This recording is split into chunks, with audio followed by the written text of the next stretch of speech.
পিপাসা মিটে না। তাই কবি বলছে দয়াময়, যেখানে এত চেষ্টা করে পিপাসা মেটাতে পারছি না, ওই সংসার মরুতে আমি আর থাকতে চাই না।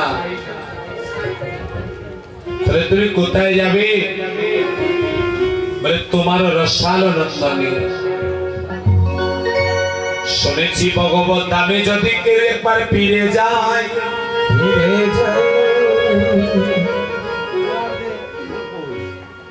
সেখানে গেলে নাকি আর জীবের কোন ত্রিতাপ জ্বালা থাকে না। যেখানে নাই কোনো জরা, নাই কোনো ব্যাধি, যেখানে নাই কোনো হারানোর ভয়।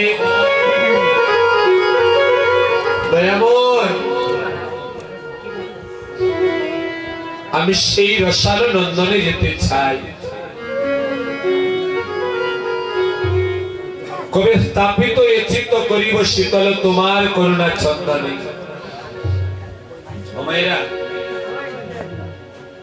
এখানে আমরা যারা আছি গো, নিজের বুকে নিজের হাত রেখে বলতে পারবেন আপনি সুখে আছেন? কেউ সুখে আছেন? যার দশতলা বিল্ডিং, সেও নিজে মনে করি আমার চেয়ে সুখী জগতের সবাই, আমি সুখী নয়।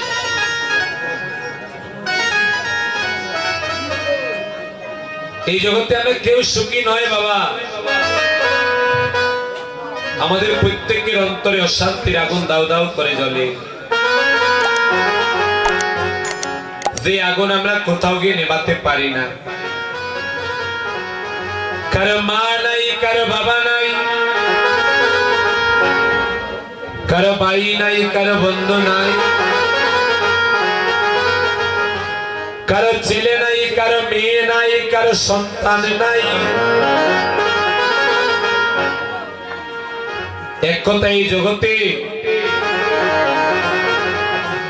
আমরা প্রত্যেকেই ত্রিতাপ জ্বালায় দগ্ধ। যে জ্বালায় আমরা কোথাও গিয়ে নিবারণ করতে পারি না।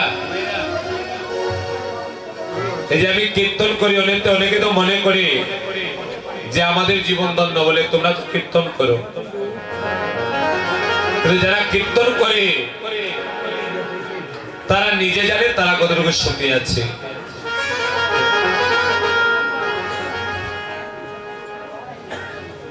যে প্রবাসে গিয়েছে, দেশের মানুষ মনে করে সে হয়তো সেখানে গিয়ে ভালো আছে, কিন্তু যে প্রবাসী সে জানে সে কতটুকু সুখে আছে। হরিবল।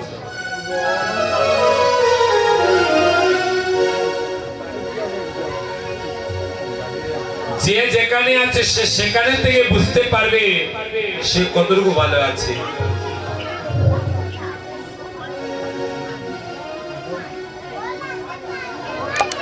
অপার থেকে ছাড়িয়া নিঃশ্বাস,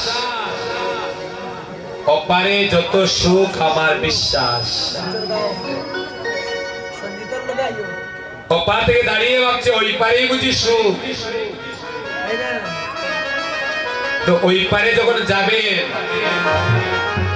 তখন দেখতে পারবেন যে না, ওই পার থেকে আমার ওই পারই ভালো ছিল। হরিবল। তাহলে জগতের সুখী কেউ নয় গো মা।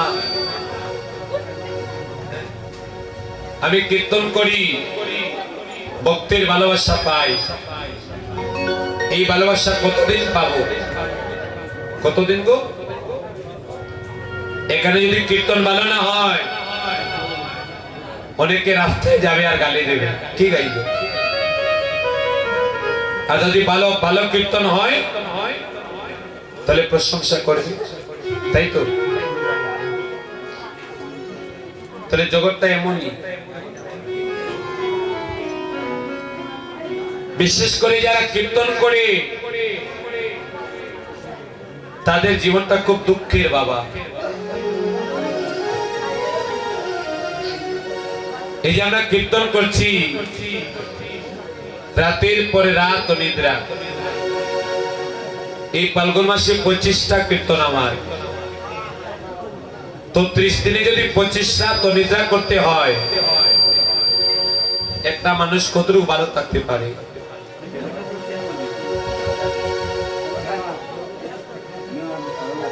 কীর্তন করছি, ভক্তের ভালোবাসা পাচ্ছি, তবে কতদিন পাবো গো? কতদিন আপনারা আমাকে মনে রাখবেন? বলে যতদিন এই কণ্ঠে আমি ভগবানের গান গাইতে পারবো। কিন্তু যেদিন এই কণ্ঠ দিয়ে আর সুর বের হবে না, সেদিন কেউ আমাকে মনে রাখবে না। শিল্পী জীবন মম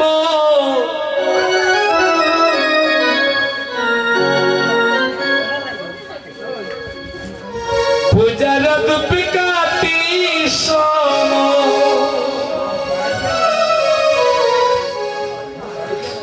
পুড়ে পুড়ে গো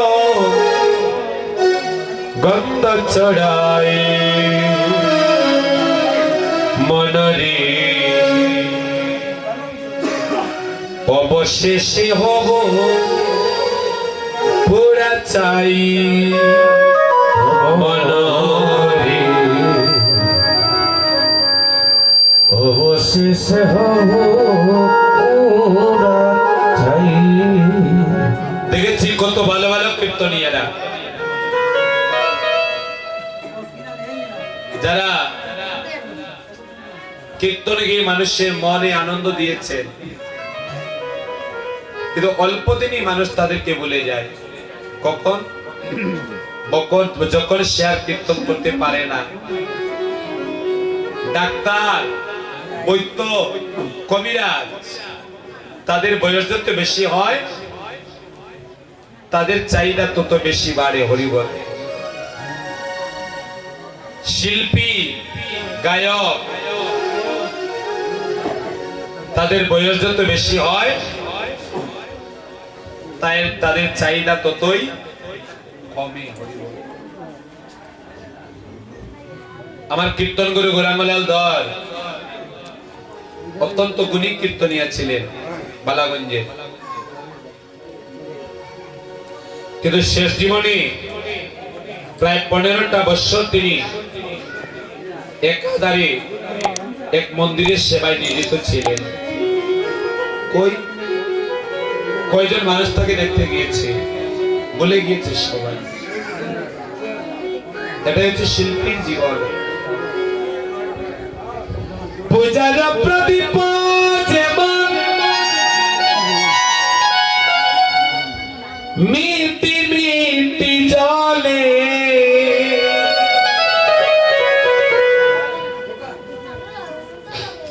সে প্রদীপ নিভে যায়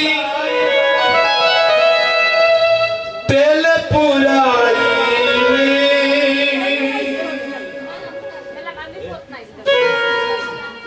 ওমা ভালো যদি না লাগে বাড়িতে চলে যাও।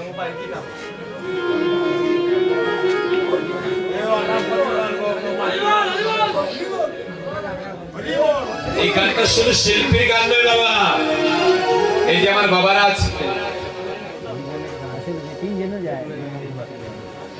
যতদিন শক্তি আছে ততদিন সংসার আপনাকে ভালোবাসবে, যতদিন সংসারের জন্য করতে পারবেন এই সংসার ততদিন আপনাকে মূল্য দেবে।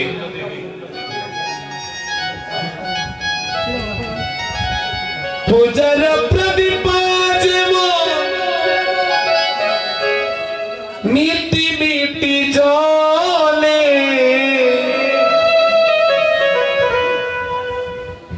সে প্রদীপ নিভে যায় এই তেল পুরাইলে, সকলের আলো দিতে পুড়ে প্রদীপ সলিতে, সকলের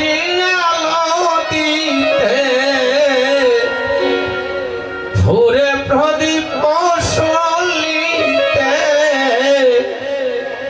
শিল্পীর জীবন যেন তাই মনরে একদিন অবশেষে হব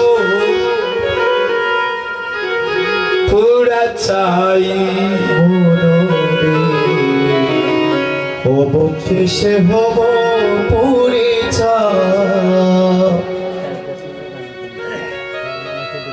সকলে আলো দিতে প্রদীপ জ্বলে অসলিতে সবাইকে আলো দে কিন্তু নিজে জ্বলতে জ্বলতে শেষ হয়ে যায় তাই না ফলে যারা সংসারের দায়িত্ব নেন সংসারের ভরণ পোষণ যারা দেন সংসারের সবাইকে সুখী করতে গিয়ে সে নিজের সুখের কথা বলে যায় বাবা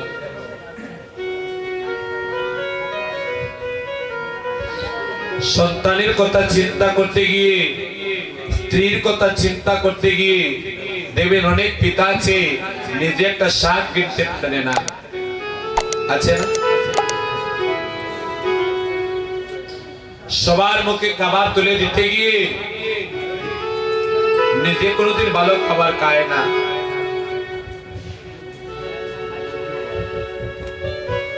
তাহলে প্রদীপ যেমন জ্বলতে জ্বলতে শেষ হয়ে যায় জগতে আমরা যারা কেউ শিল্পী জগতের সবাই বাবা কেউ কোনো না কোনো ভাবে কোন শিল্পে নিয়োজিত আপনি যে পরিবারের দায়িত্ব নিয়েছেন পরিবার চালাচ্ছেন এত একটা আপনার শিল্প কাজ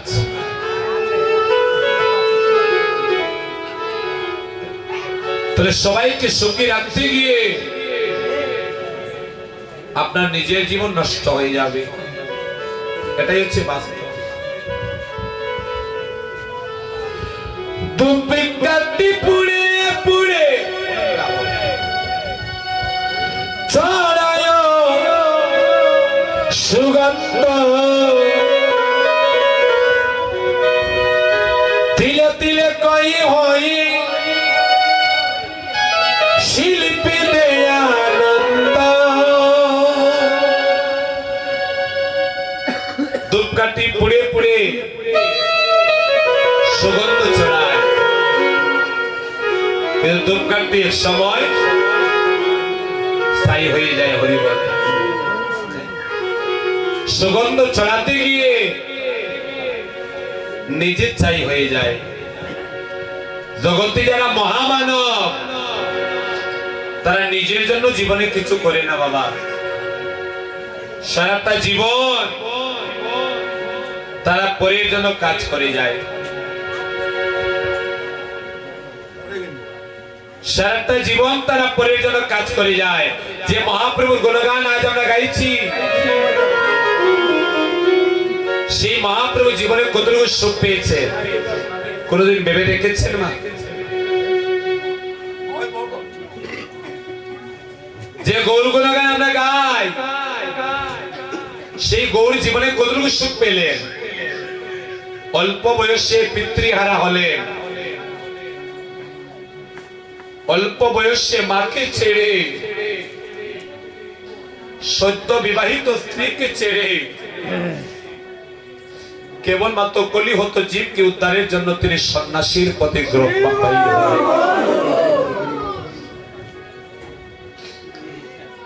তাহলে জগতে যারা মহামানব হয় তারা কখনো নিজের চিন্তা করে না ধূপকাঠি যেমন সুগন্ধ দিয়ে মানুষের মন ভরিয়ে দেয় মহামানব ঠিক তেমনি তার মানবতা দিয়ে মানবের কল্যাণ করে কিন্তু নিজের কিছু করতে পারে না হরিবল মহাপ্রভু যদি সন্ন্যাস না যেতেন তাহলে কলিজীব উদ্ধারের কোনো ব্যবস্থা হতো না কিন্তু যার চলে যায় সেই বুঝে হায় জগতে বিচ্ছেদের কি যন্ত্রণা। সেই গৌর যদি আপনার ছেলে হতো, গৌর যদি আপনাকে ছেড়ে চলে যেত, তাহলে আপনি বুঝতেন গৌর হারানোর কি জ্বালা। আপনি যদি বিষ্ণুপ্রিয়া হতেন, যদি আপনার প্রতি আপনাকে ছেড়ে চলে যেত, তাহলে আপনি বুঝতেন পতি হারানোর কি যন্ত্রণা। তাই মহাপ্রভু জীবনে কোনোদিন নিজের কথা ভাবেননি, নিজে কোনোদিন নিজের কথা ভাবেননি। পুরীধামে গিয়ে একদিন মহাপ্রভু সুরধনী এই সমুদ্রের তীরে বসে কাঁদছে। নিতাই চাঁদ এসে বলছে, গৌর হরি তুমি কাঁদছো কেন? তোমার চোখে যদি জল দেখি আমি কি ধৈর্য ধরে থাকতে পারি? বলে দাদা কথাগুলো শুনবেন মায়েরা, আমার কান্নার কারণ কি তুমি বুঝতে পারো না? ও তুই যে তোর মাকে কাঙালিনী করে এসেছিস সেজন্য কাঁদছিস?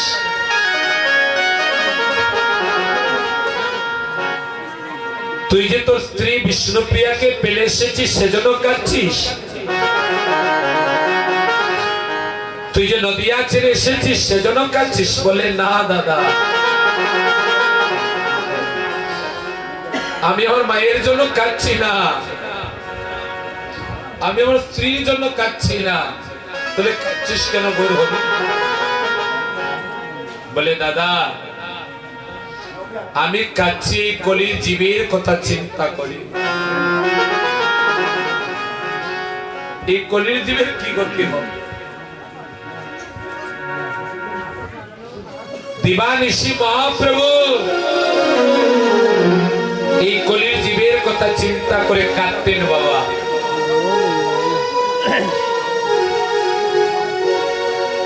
এই কলির জীব উদ্ধারের জন্য মহাপ্রভু নিতাইকে বলেছিলেন, নিতাই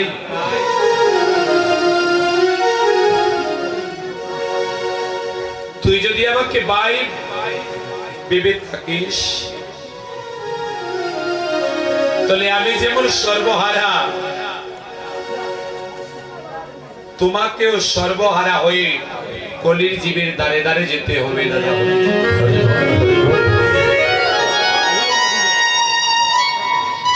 আমি জানি তুমি যখন কলির জীবকে নাম দিতে যাবে, কলির জীব তোমাকে অনেক কথা বলবে, অনেক আঘাত করবে, অনেক দুঃখ দেবে।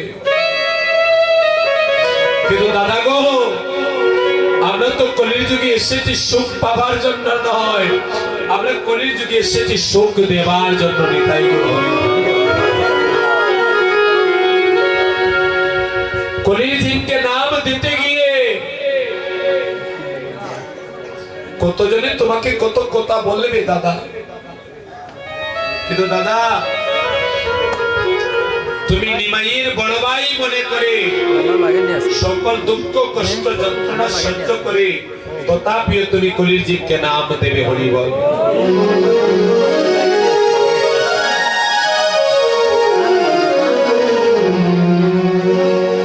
দুঃখে কান্তি পুড়ে পুড়ে ছড়ায় সুগন্ধ, যেমন আমাদের গৌর নিতাই তিলে তিলে কই হয়ে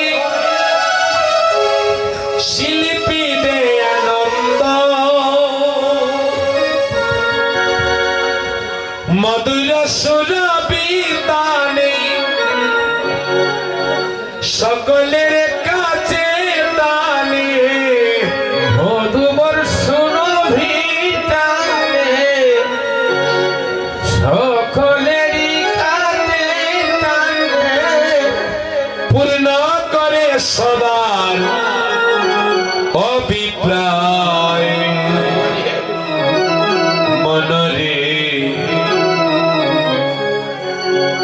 অবশেষে হব পুরা চাই অবশেষে হবে পুরে মনরে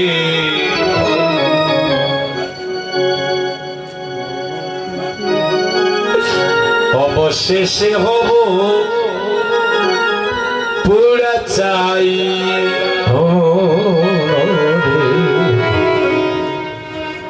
অবশেষে হব পুরে চাই। মাগো কীর্তন করি হয়তো টাকার বিনিময়ে করি, কিন্তু টাকাই জীবনে সব নয় গো মা। আমার বাড়িতে যান, গিয়ে দেখুন আমার মায়ের অবস্থা। 3 মাস যাবত এই যে আমরা 2 ভাই কীর্তনে বের হয়েছি, মা কিন্তু শান্তিতে নেই। কোথায় আছে, কি করছে, কখন খাচ্ছে, কখন ঘুমাচ্ছে, মায়ের মতো।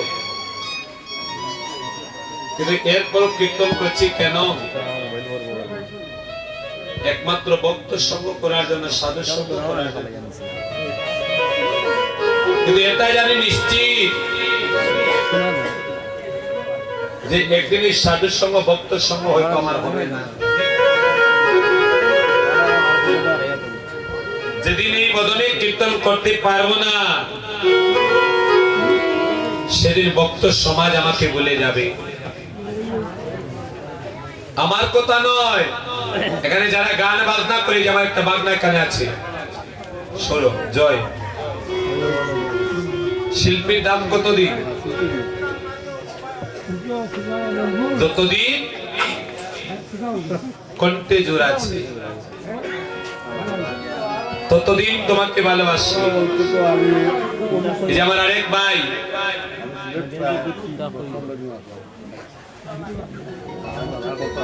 সেও কীর্তন শিখছে, কীর্তন গাইছে আপনাদের এলাকার। আমার পাশের বাড়ি তার মামার বাড়ি। যারা কীর্তন করে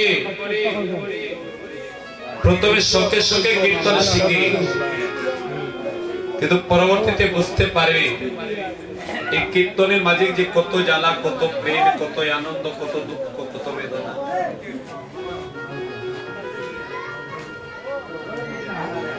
তাই জীবনে হয়তো কোনোদিন আপনাদের সঙ্গ হবে না, হয়তো কোনোদিন একা একা ঘরে বসে থাকবো।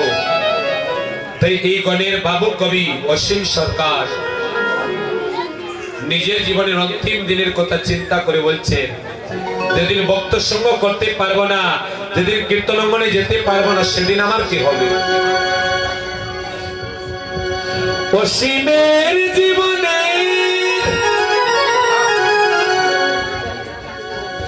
যা কিছু সাধনা, সবকিছু মিলিয়ে দিয়ে নিয়েছে বেদনা। জীবনেরই পরিণাম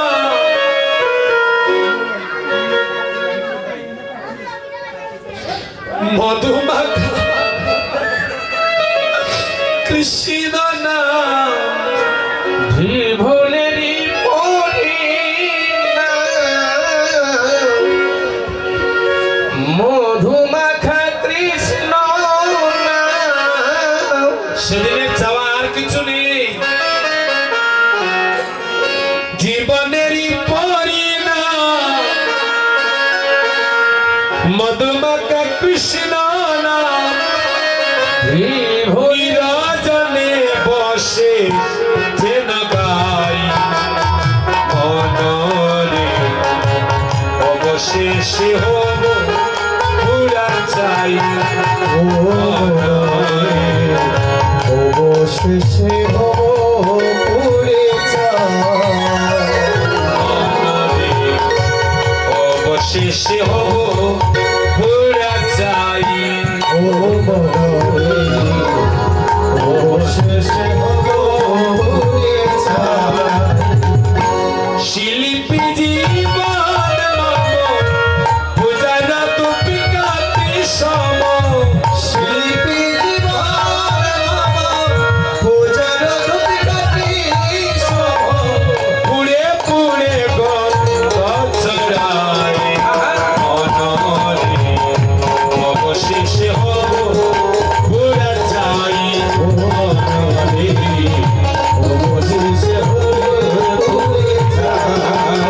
মনরে অবশেষে হব পুরে চাই মনরে অবশেষে হব পুরে চাই মনরে গাই গো হরি বল হরি বল হরি বল।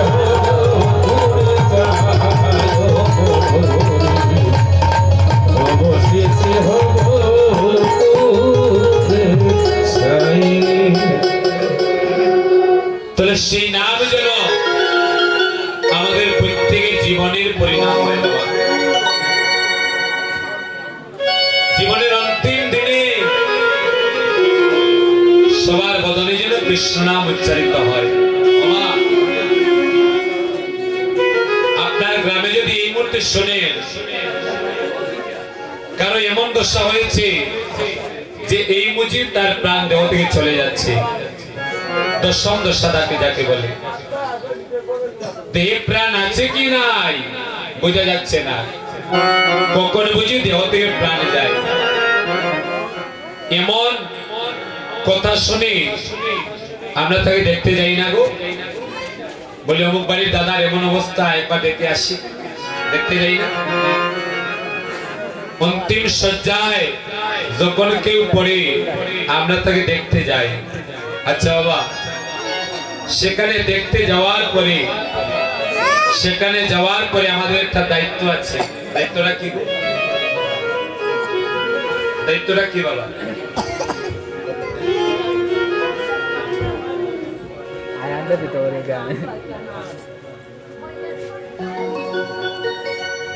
বলে মৃত্যু পথযাত্রী কোন ব্যক্তিকে যদি দেখতে যান, সেখানে যাওয়ার পরে সবচেয়ে বড় দায়িত্ব হলো তার শিয়রের পাশে কিছুক্ষণ বসা। হরিবল। শিয়রের পাশে বসে তার কর্ণ কুহরে কিছু সময় কৃষ্ণ নাম শোনানো। হরিবল।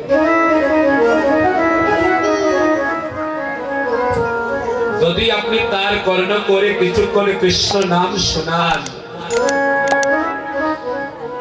যদি তার সেই ভাগ্য হয়, যদি আপনার বদনে একবার কৃষ্ণ নাম তার কর্ণে প্রবেশ করে,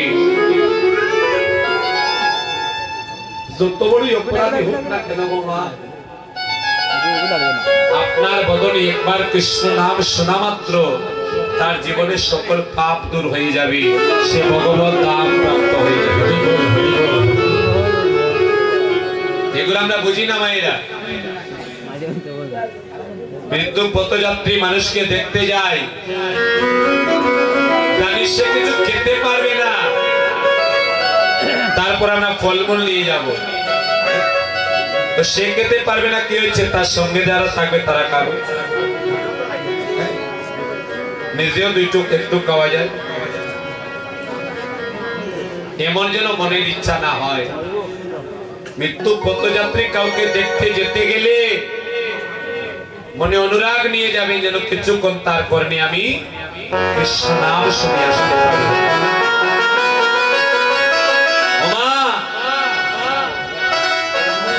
আপনি যদি কারো কর্ণে গিয়ে একবার কৃষ্ণ নাম শোনাতে পারেন, আমি গ্যারান্টি দিয়ে বলতে পারি আপনার জীবনের অন্তিম মুহূর্তে কেউ না কেউ এসে আপনার কর্ণে একবার কৃষ্ণ নাম শোনাবে।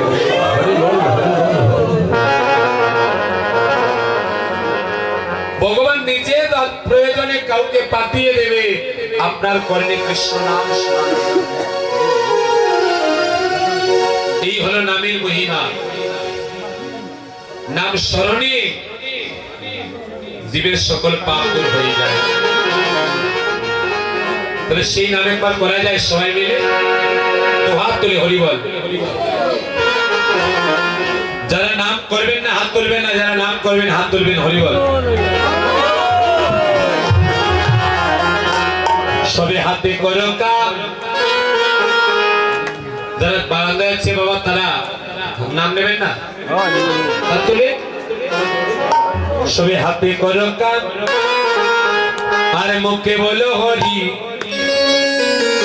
মানব জনম তোমার চাইবে কতরি। তবে হাতে করো কাজ, মুখে বলো হরি, মানব জনম বলুন দাদি। চাইবে কতরি।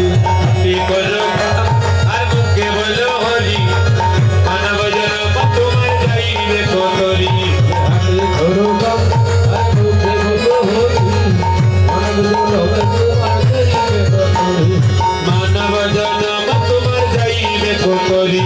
মানব জনম তোমার চাইবে কতরি।